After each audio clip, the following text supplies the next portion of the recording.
Big Dappuccino here. I'm reloaded.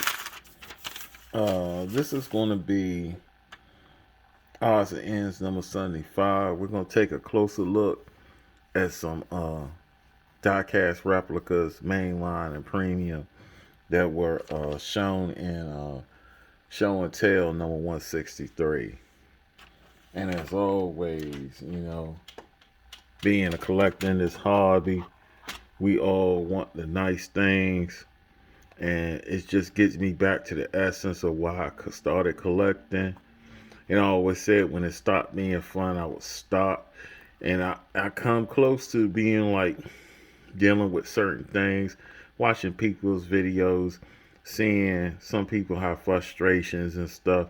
And I notice if it's certain people who are after the chases and stuff like that, usually their channel does not last or even interest in the hobby, because what did you really get into the hobby for?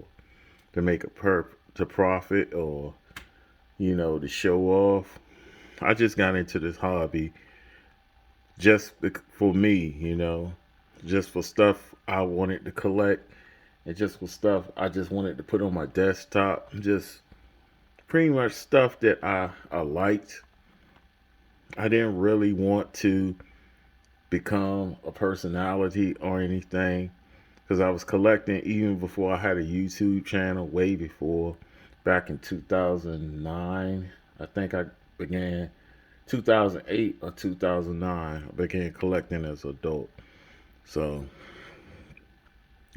I don't get chases all the time. It's been a long time since I got a super treasure hunt, or even a regular treasure hunt for that matter. But I found this green machine, which I found, this is probably I think this is my second green machine. Really my third, because I think I gave, well, that's last year.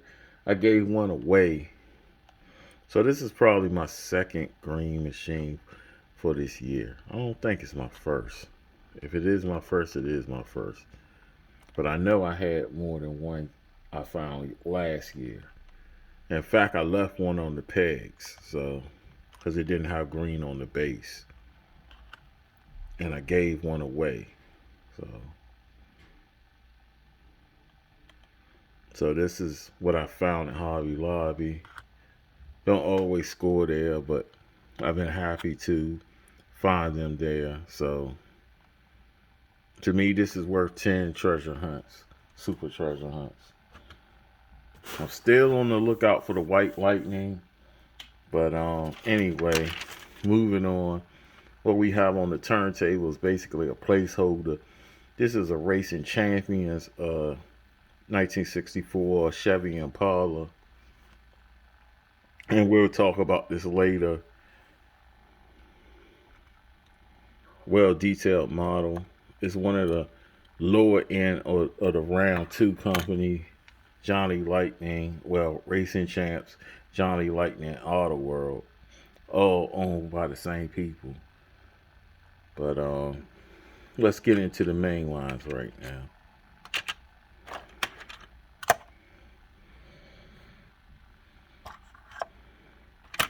So let's start with the Toyotas. We have a Tesla Roadster 2020 that debuted in NBX Showroom 2021, produced from 2021 to 2022. I guess that means it won't be produced in 2023. This is the second color variation in Metal Fit Gray. The other one is in matte Metal Flake Dark Red. This is the main line version. Well, pretty much the one I was talking about.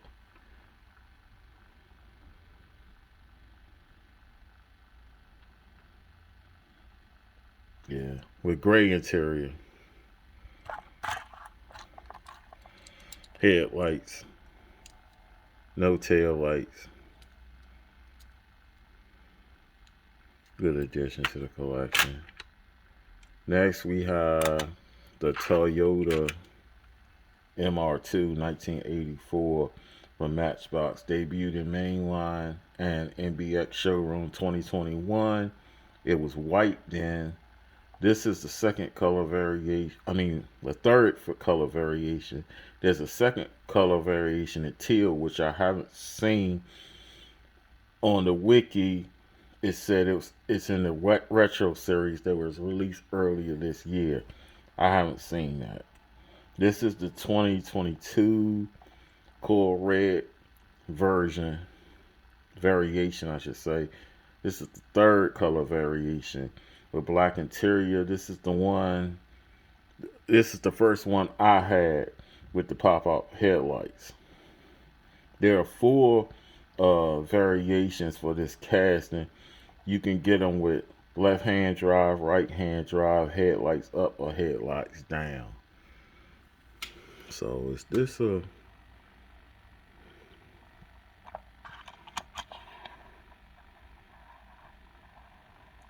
Well, it's a left-hand drive, unfortunately. I'd rather have a right-hand drive. Oh well.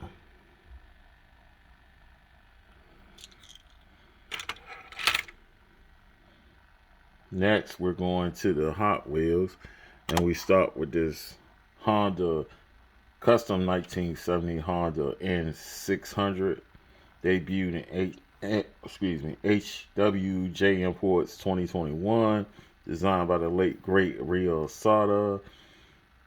In real life, this is the first Honda that was assembled outside of Japan. Production ended in 1972. This is one of Ryo's last projects before he passed away, unfortunately. And this version is from Compact Kings 2022, red with black interior, micro 5 SP wheels. And unfortunately, it is a left-hand drive because it was exported to the States.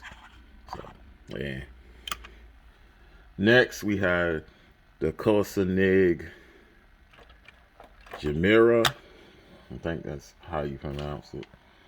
Debuted in HW Turbo 2022, designed by Dmitry Shakhmatov.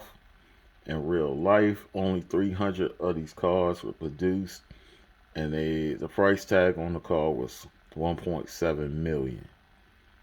This is the HW Turbo 2022 version in Tang Orange. The logo on this is a ghost. I never paid attention to that, what their logo was. Fully detailed with coral interior red and black 10 SP wheels.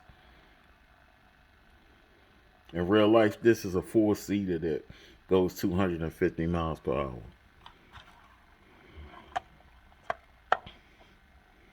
Very nice. Headlight, taillight details. Next, we have the McLaren F1.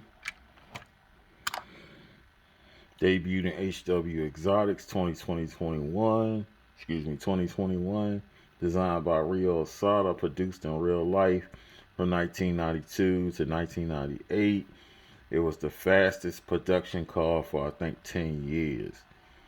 And because it is naturally aspirated, it's still on the short list of top speed naturally aspirated supercars. This is the factory fresh version in factory fresh 2022 version in Marlboro white with black interior with 5 SP wheels. And it's in white, it's very clean. Taillight details. Yes, indeed it is. It's very sharp. Next, we have the Porsche 935. Or so I thought. Actually, the Pagani is next. We're going to do the Pagani Zonda R. Debuted in HW Exotics 2022. designed by Sonny Fisher, introduced. Oh, in real life, this car was introduced at the 2007 Geneva Motor Show. Only 15 of these cars exist in real life. The color for this is called Nero Acid Diana, which is black, basically. Just a variation of the color black. And this is the HW Exotics debut version. Variation, I should say. Black interior and gold 10 SP wheels.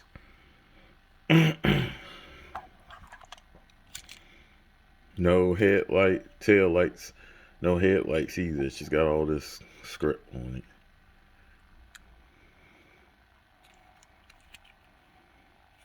I should have put headlights and tail lights on that, but oh well.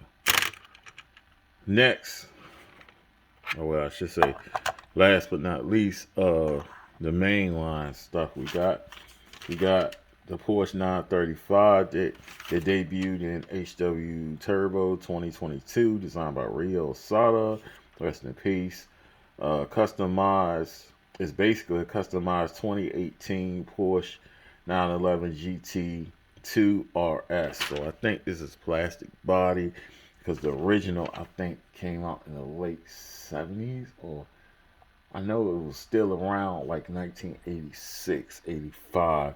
That's when they had the 935 originally.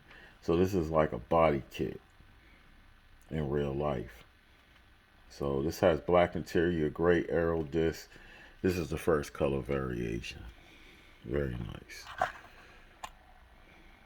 think it's a track only car too. I think it's some kind of body kit or something they were doing with that. Next, let's go to the main lines. And I mean the premium, I'm sorry. First up, we got this Tonka truck. So all the main lines that I had came from Dollar Tree. And this came from AutoZone. Paid a little too much for it. I think it was like $13.99. And this is the packaging for it. I was going to leave it behind because I went there looking for M2 exclusives. They didn't have any of that or some premium stuff I was missing from Hot Wheels, but oh well. And this is the packaging for it, and it has a lot to do. I guess it's to commemorate this Tonka's 75th anniversary. But that happened in 2022. That was their 75th anniversary. And it says made with metal. So it's not all metal. This is definitely plastic. I think the cab and the base are metal. Has rubber wheels. This moves. I thought it would do something right here, but it doesn't. And it's just basically nostalgia. We all grew up probably playing with Tonka trucks. I don't know. Once you get past the 2000s, maybe not so much, but 70s, 80s babies, we grew up playing with Tonka. So it's pretty cool. I like the wheels on this. And you can tell it's supposed to be an international, even though they're not saying it's an international. It just looks like an international from the front. So this is the dirt it came with it. Was gonna open it, but nah. And it seems like some kind of putty. They say it's not supposed to be messy, but I can see where it's starting to separate a little bit. So I'm just gonna keep it in that packet. It's pretty cool, man. For something for collections, something to have nostalgia. So I'm pretty impressed with it, for what it is. And next, we got one of the green lights other than the green machine I showed.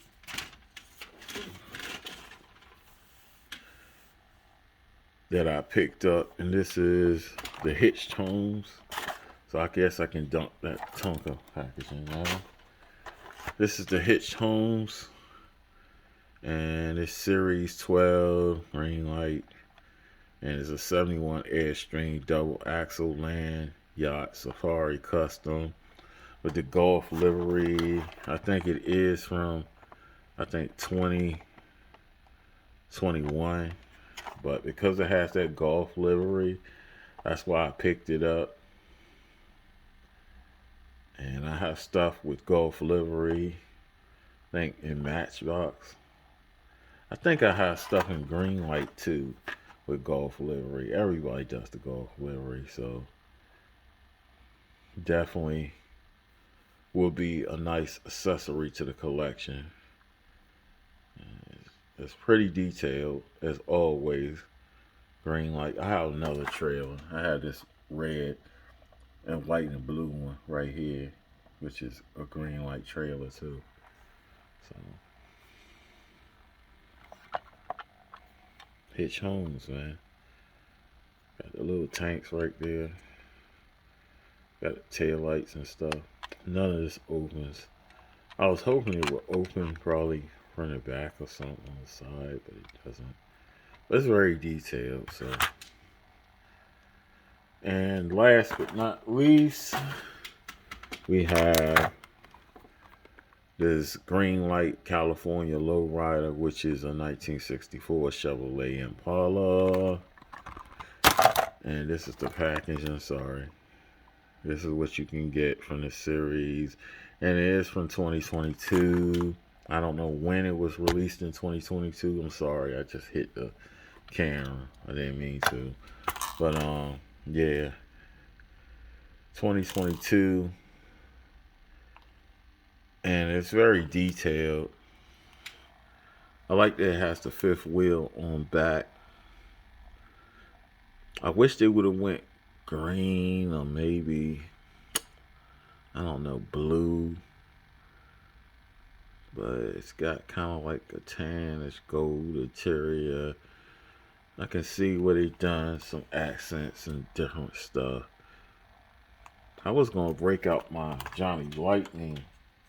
I think Auto World is actually Auto World Lowrider, but I don't think I have a 64. I think I have a 65 or 66 and a Cadillac, I think. But like I showed before, the Racing Champ regular 1964 Impala, just to show the difference in the stance and the difference in the. I doubt it's the same casting. It's not. Racing Champs, sometimes they use Ertl castings. They have their own castings, older castings. But it's pretty nice. You can see the differences and the similarities. And it's pretty cool. So that's pretty much odds and ends number 75. Like I always say, it's not the best diecast channel. It's not the worst either. Motto here is show a little love for the diecast. I want to thank the subscribers for holding me down. Random viewers who have not decided to subscribe, I encourage you to do so. Doesn't cost you any money. I'm sure you will come to enjoy the content.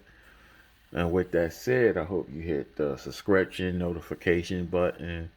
Leave a like or a dislike.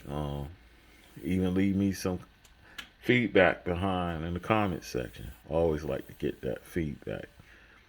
Thank you for your time. This has been Odds and Ends number 75. Peace.